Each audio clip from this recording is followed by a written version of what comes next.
blogging. On any website, what we advise people to do is to do at least one blog post per month. Part of the reason to do that is not so much that anybody is going to be reading it, but that it's an easy way to change your homepage on a frequent basis. Because Google wants to see websites that are being updated. And they often want to see your homepage, which is your most important page, change it. The easiest way to do that is put a blog feed directly on your website. That's something we advised Legacy Homes to do. They had a blog, but it had its own blog page, so we advised them to put it on the homepage so the content on the homepage was changing, which makes Google happy. Do you do new headers that scroll? Does that count to them, or is it more content? I would say you'd want at least some headers and a little bit, maybe a snippet text. Just kind of like what you saw on our website at the bottom every time we make blog posts. About 2 paragraphs worth of text under an image under a title. Use keywords or other local words in these titles and blog post links to help you. Blog posts are also great links for SEO vendors, which we're going to talk about in a bit. Emphasize quality blog posts for higher end clients or who you work for. Quality blog posts are going to be important outside of your website. You want, if you're going to have people link to you, Google not only counts what the link is, but where that link was located. So it needs to be a blog post that was written well enough for them to count it. And you can even find writers via an online hiring service. And there's multiple ones all related. That's all the stuff that you can do on a website. If you do those things, it'll help your page rank higher. But on-page SEO probably only has about maybe at a maximum 30% to do with how you rank. The rest of it is off-page SEO, or how everybody else is referencing to you. And the best way to think about off-page SEO, the more links you have, this juice that's coming, individual duckies, your pages go up kind of collectively as you get more links to each of these different pages. Your tub is the website itself, so a better website in a sense. Google likes more, has more ability to pour water to cold. So the more links you get, the higher your pages rank. Get these water. So you need water. Water's more than links, though. If there is some off-page activities, and we're going to talk about rank by importance. Number one, of course, is links to your site. 2 is online directories. 3 is incoming traffic. And 4 is social conversations. Moz claims that off-page SEO ranks for more than 50% of your ranking factors. So, depending on what you do, it's the majority of what makes you rank. There are 3 types of way to obtain links to your website. Naturally, people just link to you because they like your stuff. Coca-Cola, Justin Bieber, the only ones that benefit from that. And niche. Hey, I found this awesome dog crochet set on this Etsy site. You will luck out occasionally. We just had one of our clients, a chiropractor, their 10 yoga poses for better back health got posted on a blog, and they got like 2,000 hits from across the United States. That naturally happened. We didn't ask them. Socially, which is the one that Moz really pushes, is to deliberate link encouraging activities such as emailing customers or influencers. This can be very time consuming, varying results, and is honestly very expensive.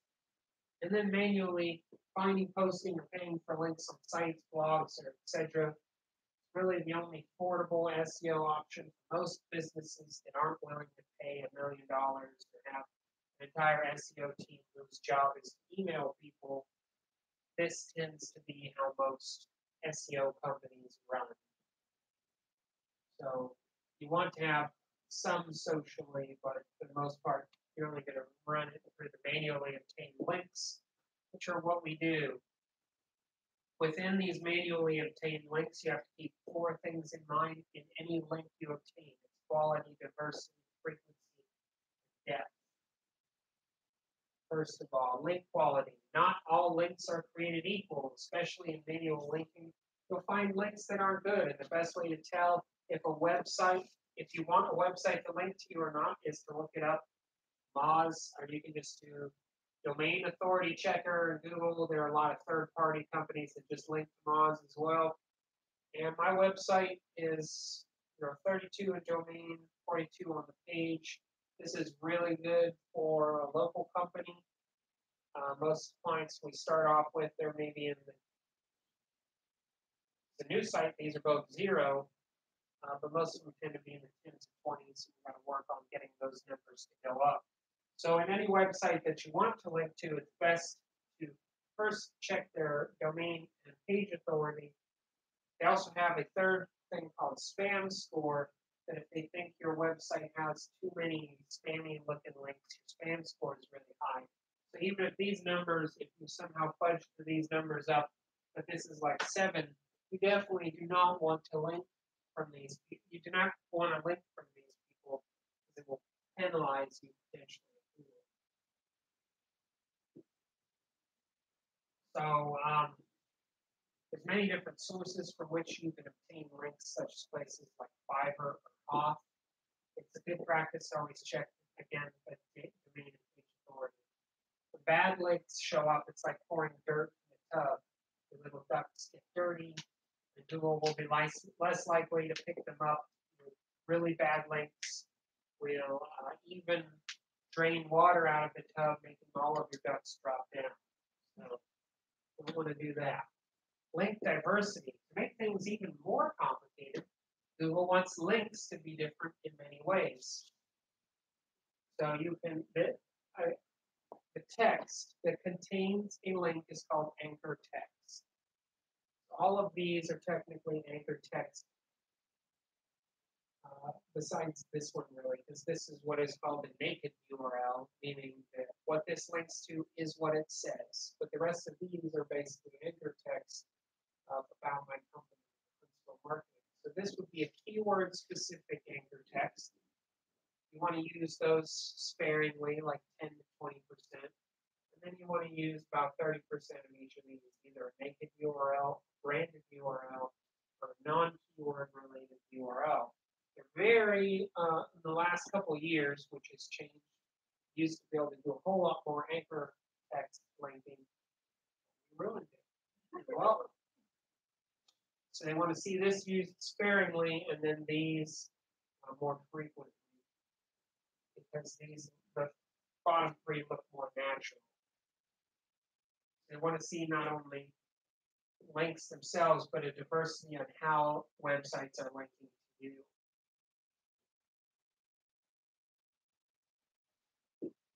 Keyword stuffing is basically putting the words you want to rank for in the anchor text. If again I changed all those links to these instead, and I don't have any of the other types, they'll start to think, he's probably pushing SEO a little too hard, and I can get penalized. So again, 10 to 20% of your links should contain direct keywords or what you want to rank. As I said, naked URLs, branded links, and indirect links not directly related to keywords. You have to make basically, when doing SEO, you have to make it as believable looking to Google as possible. Make it look as if SEO is not being done. It's sad, but that's really what we're looking at here.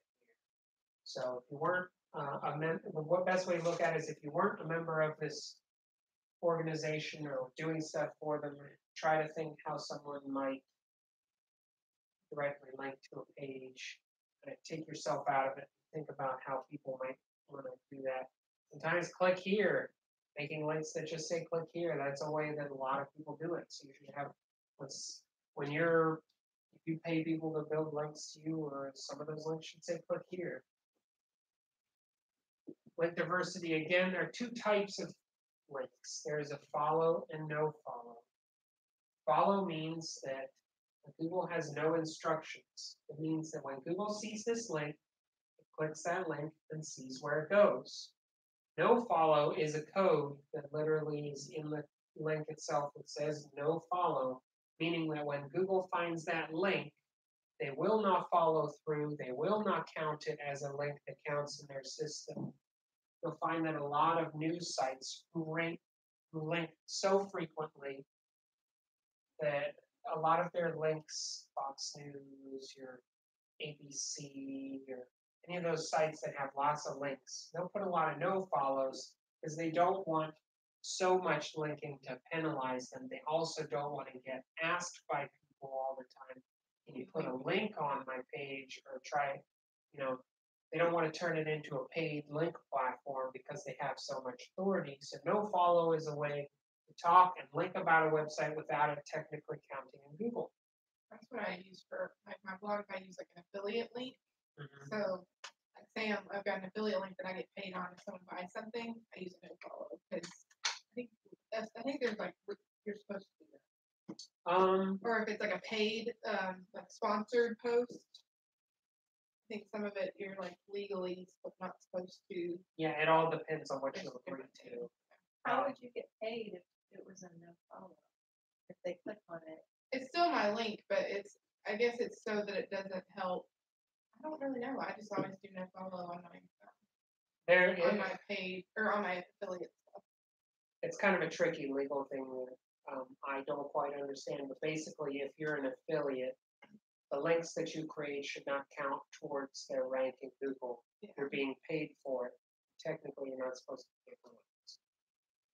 It will go to that. But yeah, it's still my link, so if someone purchases something, I get the credit, but I don't know. It's just when Google looks at that page and they see her affiliate link, they won't go through and go to the affiliate and count that link to rank that affiliate higher. Otherwise, the affiliate will get penalized because everybody's putting these same links all over the internet.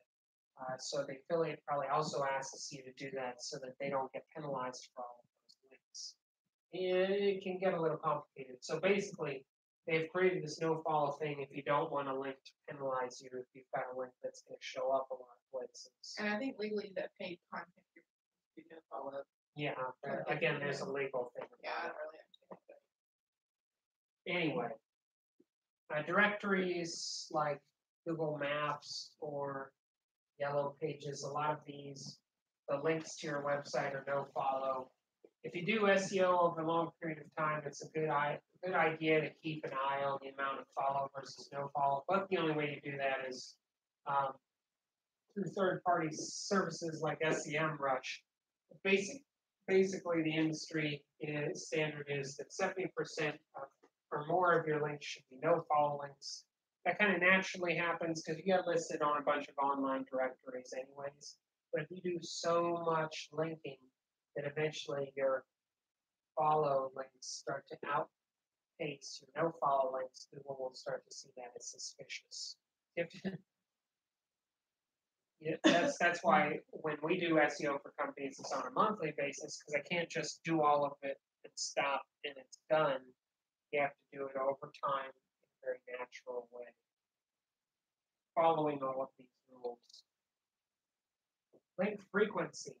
Google is also of the opinion that if your website's important, websites should be linking to it frequently. Another reason why SEO is done on a monthly basis is that it has to be done regularly. And again, major problem is that service-based industries don't generate a whole lot of internet conversation. So Google seems to be of the thought process that you should, if you're a local business, no one's talking about you, you should just pay for ads. And you gotta pay for every single click that you get. They're expensive, often not effective. People call us up because $1 billion chicken manufacturer 3 years called me up and asked us to do some graphic design for them. Asked them, how'd you find us? I said, Google. I said, did you talk to anyone else? And she said, why should I? You were number one. I'm like, okay. It's just interesting to see how people think that this huge responsibility and power we've given to Google that we just inherently think if it's number one, it must be the best. It's a little scary that we think that, give that power to Google, but that's what people think. They go to that top three. The top three get 60% of all the clicks. Bottom seven share the last 40%. And funny enough, the 10th one gets a little bit more than the rest of them. It's like people click that one before going to page 2, and most people will click 10. If 10 doesn't work, they'll just research. If you're not on page 1, there is a 0.3 likelihood that someone will click you on the second page. Basically, you don't exist if you don't show up on the first page, which is sad. So really, Google has just turned into a highly expensive yellow pages. And hopefully, the people who take over Google are good people, because if they just decide to turn it into all a paid thing, then only the people with all the money will get to show up. We're all screwed. And then they'll use their robot army that they purchased from General Dynamics or something to take over the world. If you didn't know that, they bought several robot companies, and no one knows why. Link frequency. Link building in general is like a king of the hill game. Once you start playing, you must keep playing. You can't just get to the top and stay there. You have to continue to do it. Like being number one for Huntsville marketing, I didn't just get there and stop doing stuff. So it's a game that if you're going to play it, you got to keep playing it. And just like water in a bathtub will evaporate over time, or even leak, you have to keep adding the water. You can overdo it though. You can, in a way, try to fill the tub too fast, the duckies spill out. You do too much SEO. If a website has no links and next month it has 2,000, Google's not stupid.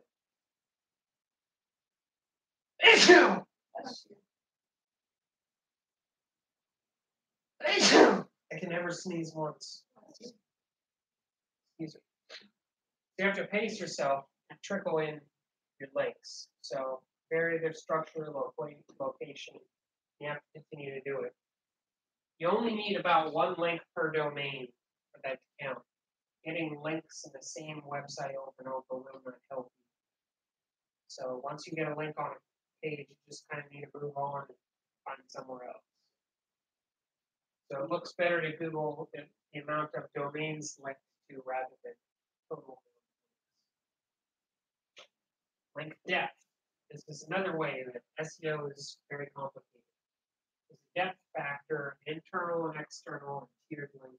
So again, we went over internal. It's how your website links to itself. And external is how your website links to other sites, and those sites link to you. Desires for user experience be intuitive with those internal linking. External linking to you.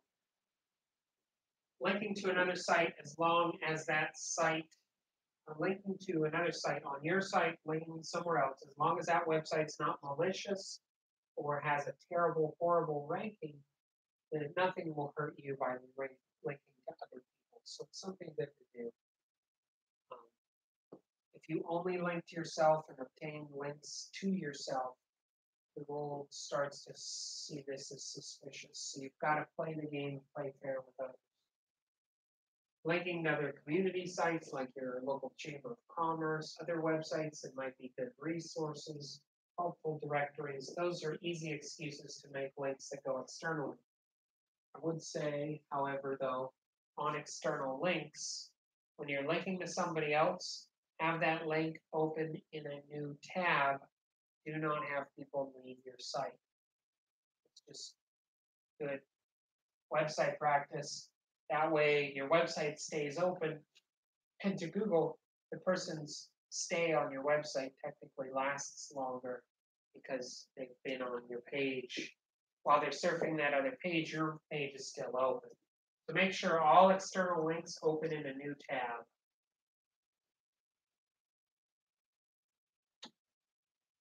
And then this is the tiered linking.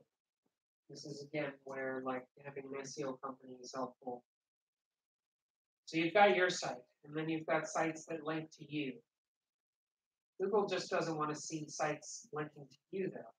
It wants to see the sites linking to the sites linking to you, and maybe even the sites linking to the sites linking to the sites linking to you.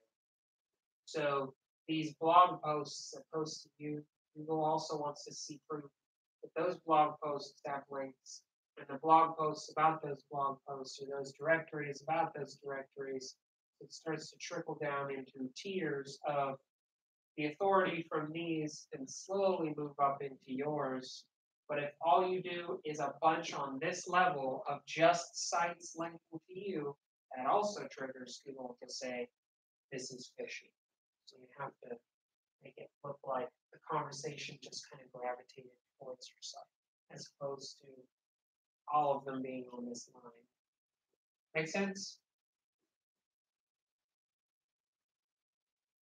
Is content still king? Much of the internet, if you've not noticed, is a bloated hot mess. I don't know how anybody finds anything anymore. I've been probably irritating my friends recently because people keep posting false news on both sides of the political spectrum. And I just post links that call out everybody equally. Because I feel like it's my job that if we're all going to complain about fake news and stuff, I'm just going to be this person that just stomps out all of your dumb posts and gives you proof that that's not false. Don't post stuff that's not true. But that's the problem, is that a lot of the internet is now just clickbait, just pushing people to share things. People aren't really doing their research because there's just so much everywhere. But blogging does matter, just for different reasons. It matters for Google basically to see your website's changing. That's sad. Anyways, there's a high likelihood that no one but your website visitors will see your blog posts. Once in a blue moon, like I said. With a chiropractor, we got thousands of visitors, but this is very unlikely. How do you know? Like, how did they find out that they were linked somewhere? The Google Analytics spiked really high, and then we went to that specific page and went to the acquisition section, and it told us the blog from whence it came. So if you get any like large spikes, you're almost always guaranteed that some part of your content got picked up on one of these like blogging sites. Oh. Yep. So that's why it's good to have Google Analytics. Sometimes, like in WordPress, it'll like because I have had it where it tells me, if I'm being linked, like I have to prove them or spam them. That's maybe your comments. Maybe that's it.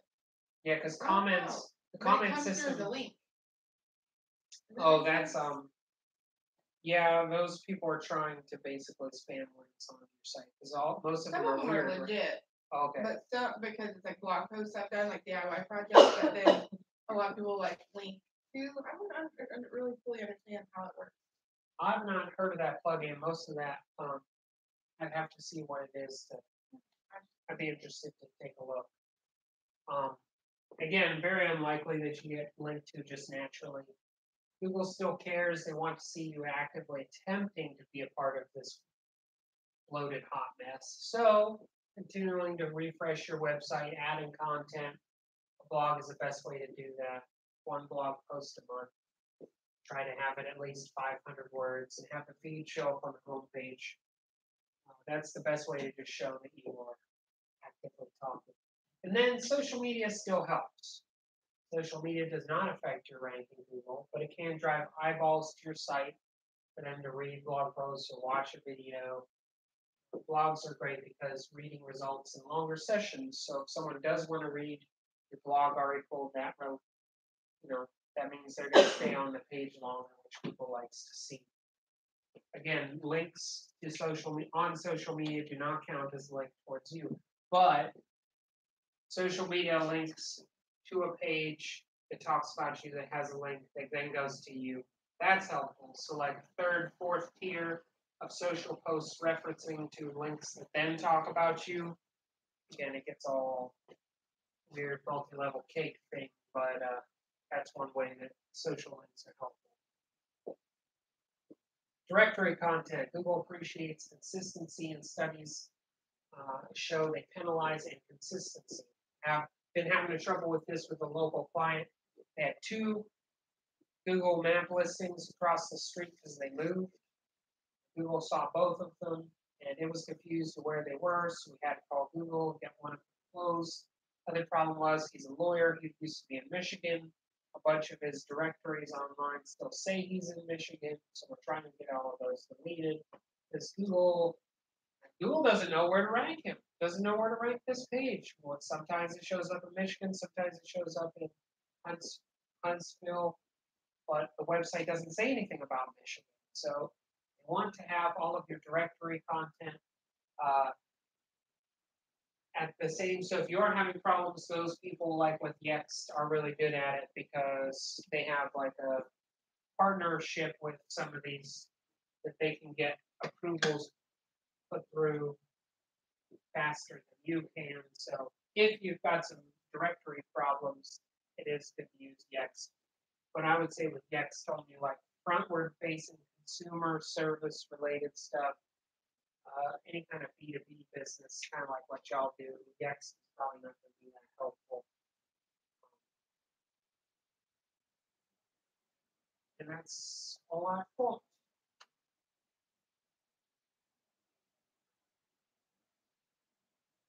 So, any other questions about SEO, things you've heard? Or anything? I was just told to update the content within the blog post. Like, so if it's like a blog post that performs well, like continue updating it, of like sporadically making changes and updating SEO, and because people like changes, that's something that I was doing. If it's a post that you get quite a few views on, I would say yeah, like internally linking to different pages in your website when you talk about services or something has been updated. Yeah, that's definitely a good practice. Is specifically updating that single page going to make your overall rank higher? Maybe not, but adding more content to that page may help that individual page as far as ranking goes. So the more quality word content you can add to something, the higher likelihood of it ranking, especially if it's something people are looking at. But having everybody just one of the major things that I get from people is I tell my employees to go to our website every single day. It's not going to do anything. Your visits or anybody's visits doesn't really affect it. Paying for AdWords, paying Google for any of its advertising services does not directly affect the rank in Google.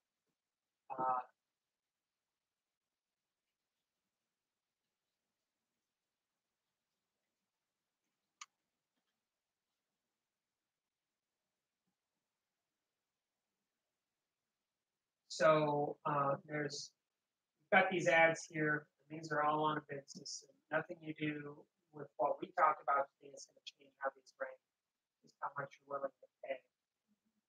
And then, of course, the other issue that we run into, like with legacy homes, is we also have to compete with these large companies for many of the terms. So, like lawyers have that issue too, real estate has that issue.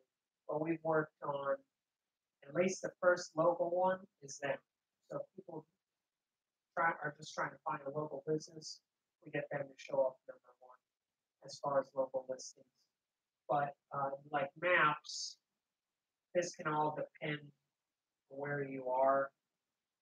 However, legacy homes isn't really close to us. So their rank in normal organic searches can change their overall rank in Google Maps. Because even here, we're down here, and it's not even technically in here when it popped up, but their rank is good enough now that it still shows them all the way up here as number one, even though this popped up because it at the most.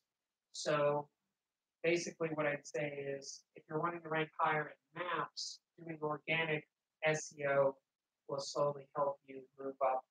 Nothing you can do directly in maps affects your map ranking, other than just making sure you have good reviews. Not until I started doing legacy did I think that reviews might help a bit.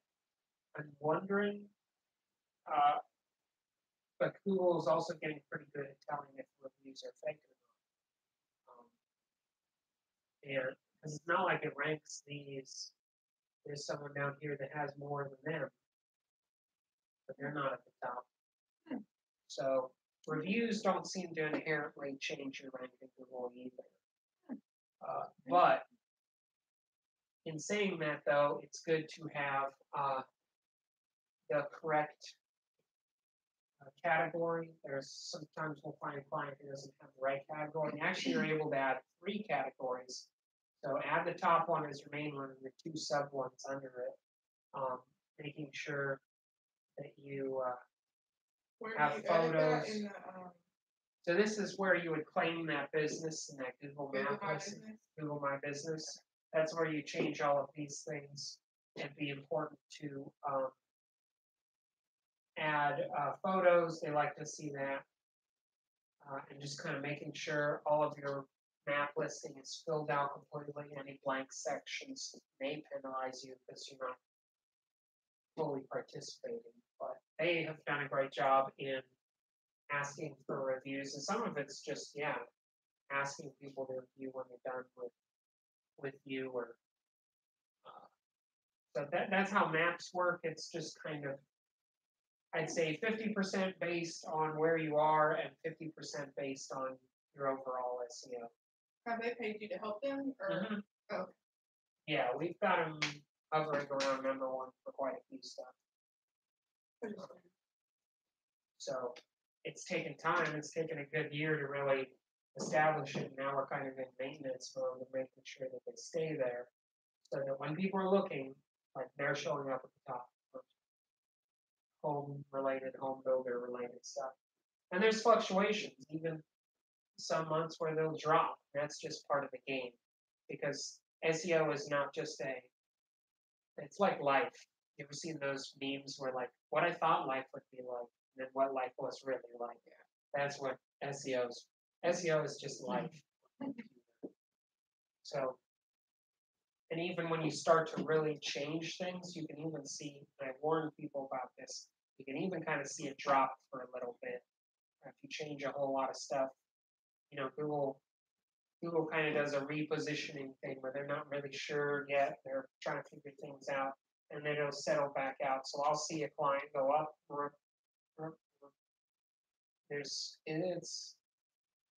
I've had people freak out before, like, whoa, my rank went down. I'm like, well, we just started doing it. We've changed a lot of stuff on your site.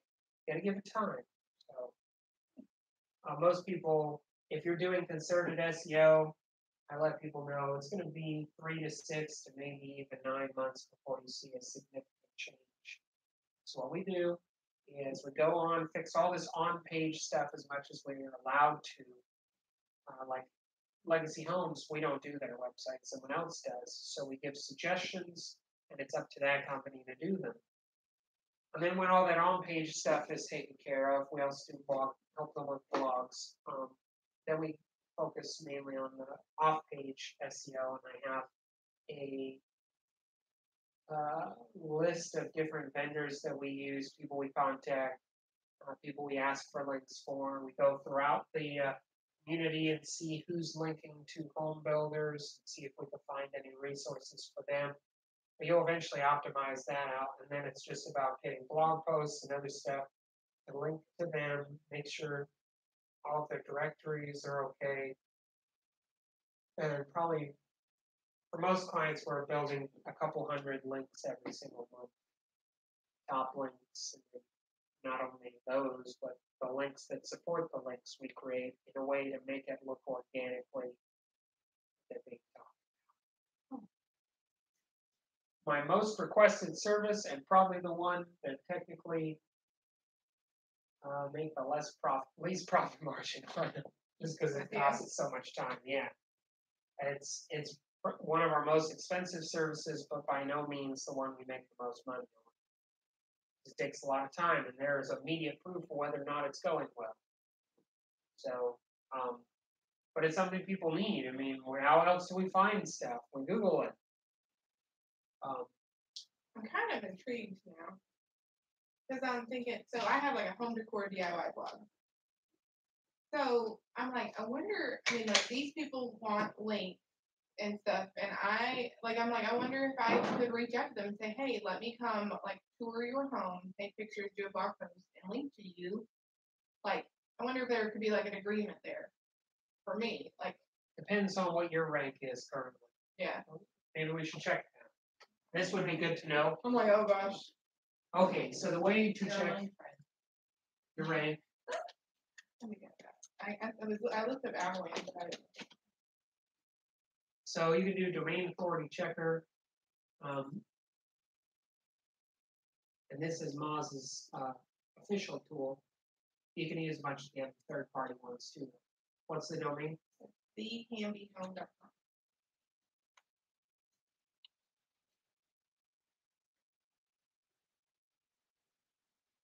Oh, we got a pretty good authority.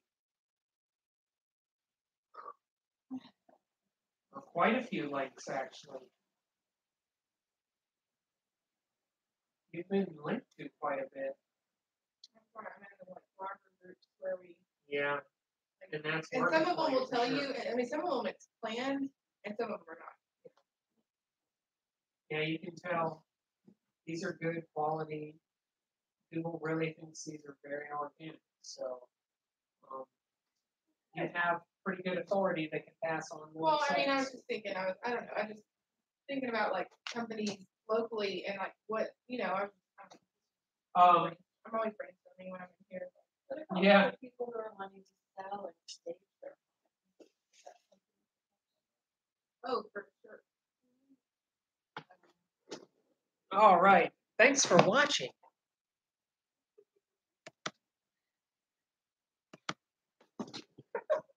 I've always wanted to be specific. In a dream world, I wouldn't have to work for Avalanche, and I could do like my blog.